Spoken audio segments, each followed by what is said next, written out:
Frères et sœurs, je vous salue avec la paix du Seigneur. Voilà, on se retrouve ce soir pour une mini-étude biblique, comme vous l'avez pu le voir sur WhatsApp. Le thème, c'est « Racheter le temps ». Cette expression est tirée de Éphésiens chapitre 5, en particulier le verset 16 qui dit « Racheter le temps, car les jours sont mauvais ». Combien de fois, frères et sœurs, nous avons désiré revenir en arrière dans le temps, soit pour corriger une erreur, soit pour revivre un événement qui nous a vraiment plu, que nous avons apprécié, mais revenir en arrière est complètement impossible. Le temps écoulé est passé à jamais. Mais alors pourquoi la Bible nous parle de racheter le temps? Est-ce que cela signifie que le chrétien a la possibilité de revenir en arrière? Non, c'est impossible. Mais en plusieurs séquences, nous allons voir ce que signifie racheter le temps et comment racheter le temps. Il faut savoir que ce verset a été écrit par l'apôtre Paul, donc dans l'épître aux Éphésiens. Et juste avant ces versets, il y a toute une section, un passage biblique allant du chapitre 4, verset 17, justement au chapitre 5, verset 14, où l'apôtre Paul nous parle comment nous conduire dans le milieu de l'Église, avec les frères et sœurs, des choses à faire, des choses à ne pas faire. Dans ce passage biblique que nous allons étudier ensemble, il y a au moins 4 sphères dans lesquelles le croyant est appelé à gérer son temps, à gérer une relation. Dans le chapitre 5, des versets 15 à 20, nous allons parler de la gestion du temps en général.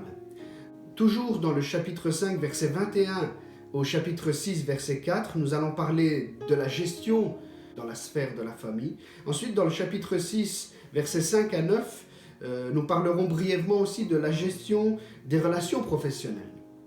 Et enfin, toujours dans le chapitre 6, versets 10 à 20, nous allons parler de la gestion dans la sphère spirituelle.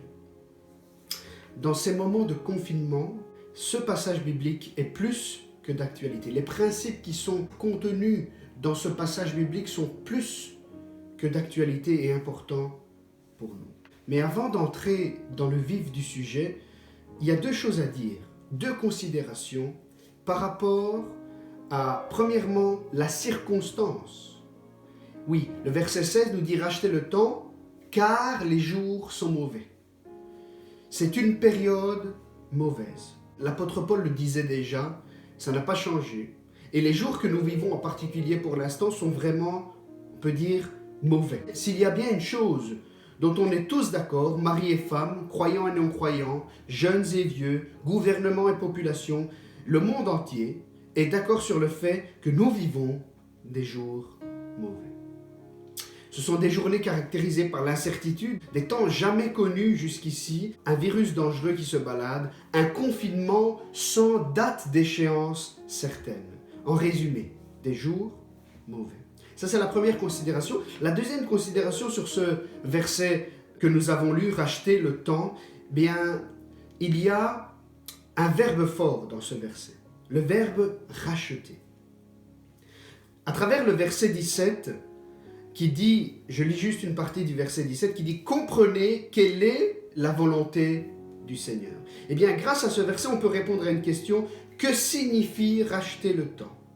Eh bien, racheter le temps, selon la pensée de la Bible, racheter le temps, c'est comprendre quelle est la volonté du Seigneur. Et la deuxième question qui nous vient à l'esprit, c'est quelle est la volonté du Seigneur? C'est à cette question que nous allons répondre maintenant. Comme je l'ai dit, dans la première partie, nous allons voir dans les versets 15 à 20 la gestion du temps de la vie quotidienne, la gestion en général durant ce confinement. Ce texte nous donne des pistes sur une bonne utilisation de notre temps. Alors il faut savoir que si le confinement dure jusqu'au 19 avril, comme ça a été annoncé, nous avons devant nous 400 heures à notre disposition. Si par contre le temps de confinement dure jusqu'au 3 mai, il faut savoir que nous avons 744 heures jusque-là. Nous devons réaliser, frères et sœurs, que ce temps, s'il n'est pas raccourci par la venue du Seigneur, eh bien ce temps nous est pourvu par Dieu. La meilleure chose que Dieu nous demande de faire par rapport au temps qui nous est donné, eh bien, c'est d'en prendre conscience. Écoutez ce que dit le psalmiste dans le psaume 90. « Enseigne-nous à bien compter nos jours, afin que notre cœur parvienne à la sagesse. » Oui, c'est exactement ce que le verset 17 nous demande. Il nous dit, c'est pourquoi ne soyez pas stupides, mais comprenez quelle est la volonté du Seigneur. Soyons sages, frères et sœurs, et comprenons quelle est la volonté du Seigneur durant ce temps mauvais, durant ce temps de confinement. Oui, dans les versets 15 à 17, nous pouvons voir que Dieu nous demande une sagesse dans la gestion au quotidien. Durant ces temps mauvais, nous devons plus que jamais prendre en considération cet avertissement concernant le comportement à adopter durant ce temps. Comment racheter le temps? Quelle est la volonté du Seigneur pour pouvoir vraiment racheter le temps? Mais premièrement, nous devons faire attention durant ce temps de confinement au danger du vagabondage. Ce confinement risque de nous faire tomber dans le piège du vagabondage, premièrement dans les pensées. Deuxièmement, dans le danger du vagabondage sur Internet. Et troisièmement, le danger du vagabondage à la télévision. Paul nous donne un principe à respecter si nous désirons racheter le temps, si nous désirons être dans la volonté de Dieu durant ce temps de confinement. C'est que chaque image, chaque raisonnement qui est l'objet de nos pensées doit être dans la catégorie énoncée dans Philippiens 4.8. Soit c'est une pensée vraie, une pensée honorable, une pensée juste, une pensée pure, une pensée digne d'être aimée, une pensée qui mérite l'approbation, et la suite encore. Si les pensées qui viennent, qui traversent notre esprit, ne font pas partie d'une de ces catégories, elles doivent être bannies de notre cœur. Faisons attention aussi au danger du vagabondage dans les discussions inutiles et nuisibles. Frères et sœurs, entamer des discussions qui vont porter une mauvaise atmosphère dans la maison devrait être évité. Parlons plutôt des bonnes choses, qui apportent une bonne humeur. Parlons des bons moments du passé, en regardant des photos souvenirs peut-être. Parlons de la parole de Dieu. Essayons de parler des qualités des frères et des sœurs dans l'Église. Oui, c'est un exercice que nous devons faire parce que souvent, nous avons tendance à voir le côté négatif, les défauts des autres. Exerçons-nous à parler en bien des autres. Frères et sœurs, pendant ce temps, rions, réjouissons-nous enfin. C'est ainsi que nous allons racheter le temps. Le vagabondage dans les pensées, sur Internet, à la télévision, dans nos discussions, risque de nous éloigner de la vérité et de nous faire perdre notre temps en nous faisant tomber dans des pièges qui sont décrits dans le chapitre 5 d'Éphésiens 3 et 4. Pour nous conduire avec sagesse, frères et sœurs, il est bon de respecter certaines indications, comme la discipline de vie. Oh oui, combien c'est important de garder une discipline de vie. Par exemple, garder un bon rythme dans les heures de sommeil. Ne faisons pas comme les bébés, frères et sœurs, qui confondent la nuit et le jour. Gardons un rythme dans les heures du repas aussi. Ne négligeons pas notre corps durant ce temps de confinement. Rappelons-nous que notre corps est le temple du Saint-Esprit. Oui, discipline de vie, mais aussi rester en activité. Entreprenons des activités que nous ne prenons jamais le temps de faire, sous prétexte que nous avons des choses plus importantes, frères et sœurs. Par exemple, frère, fixez le miroir de madame, elle vous le demande depuis 10 ans et il est là dans un coin et vous ne l'avez jamais fixé. Peut-être rangeons la pièce que nous n'avons jamais eu le courage de ranger. Parents, votre enfant vous demande une chose depuis longtemps et vous avez toujours renvoyé au lendemain. Mais c'est le moment de profiter de ce temps pour démontrer votre amour à travers le plaisir que votre enfant vous a demandé, bien sûr dans la mesure du possible. Pour les parents de 3 à 14 ans, pour l'instant, on a le stage en ligne. Pourquoi ne pas regarder la vidéo, faire les exercices avec les enfants? Il y a aussi tous les dimanches pour les enfants une leçon en ligne qui est envoyée aux parents. Profitons de passer ces instants avec les enfants, de faire les exercices avec eux, de les aider. Peut-être c'est le moment aussi de reprendre une passion qui a été mise de côté pendant longtemps à cause du manque de temps. Peut-être la musique, la lecture, la préparation en cuisine, le dessin, la peinture, le jardinage, la couture et combien d'autres nous pourrions ajouter. Frères et sœurs, nous l'avons compris, imprimer notre forme corporelle sur le divan n'est pas racheter le temps, n'est pas la solution durant ce temps de confinement. Restons en activité. Faisons des choses en respectant le principe énoncé en 1 Corinthiens 10, 23. des activités qui sont permises, des activités qui sont utiles, des activités qui sont même édifiantes.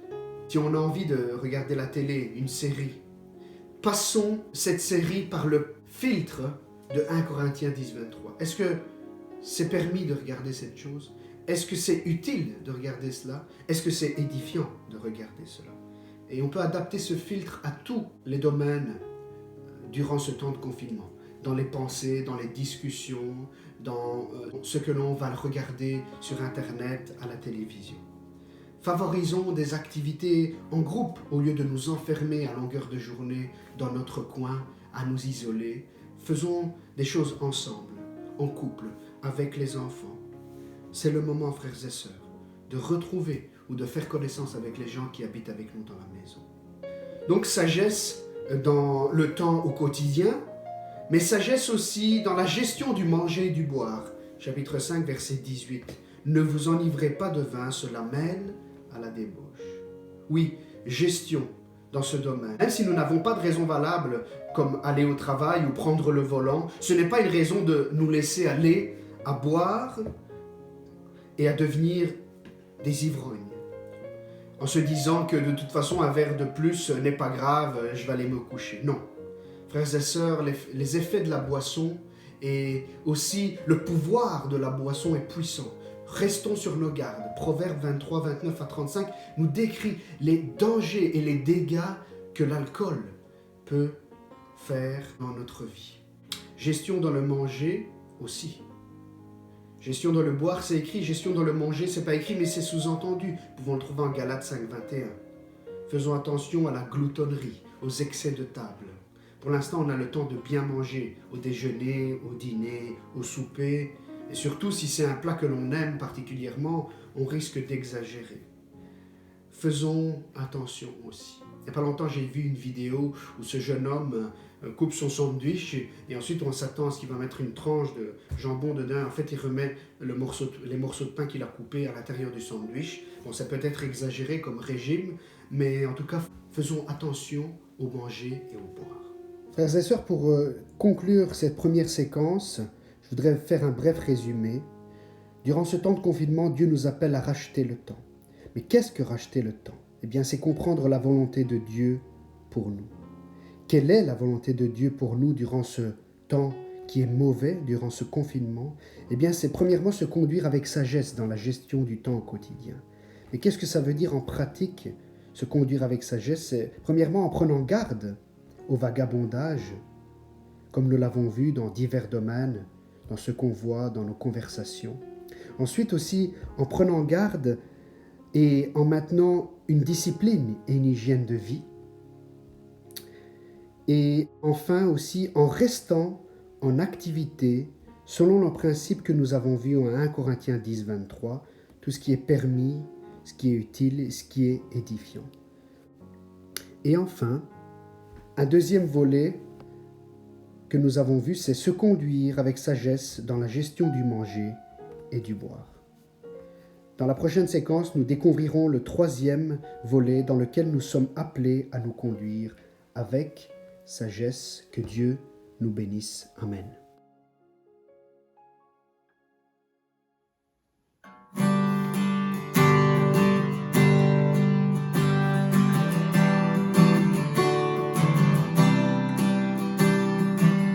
Qui suis-je pour que le roi des cieux m'ouvre ses bras? Perdu mais trouvé par sa grâce, son amour pour moi, son amour pour moi. Il m'a libéré, m'a été payé. Je suis enfant de Dieu, je suis à lui. Il m'a racheté à la croix grâce à son âme. J'ai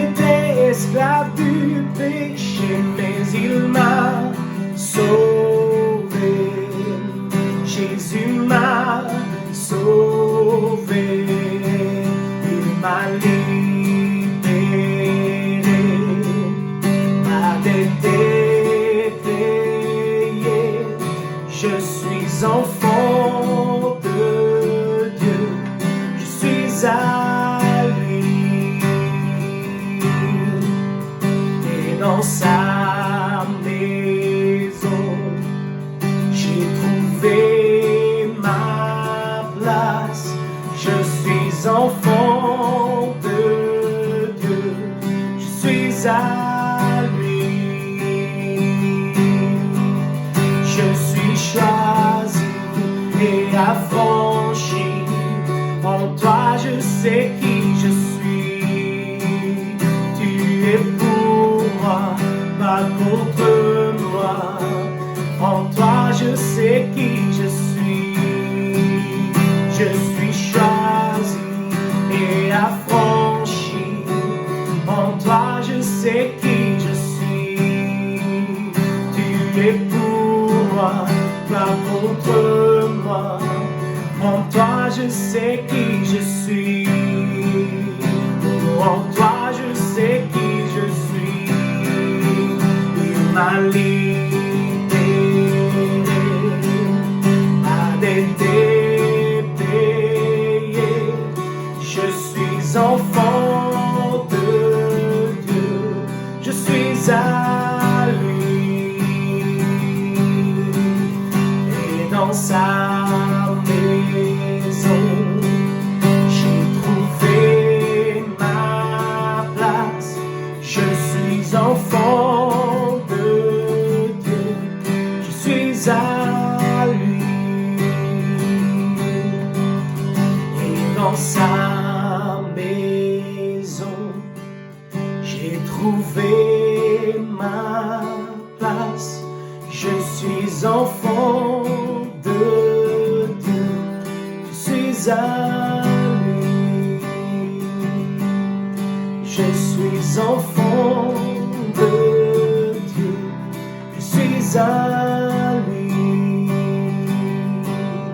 Je suis enfant de Dieu, je suis à lui.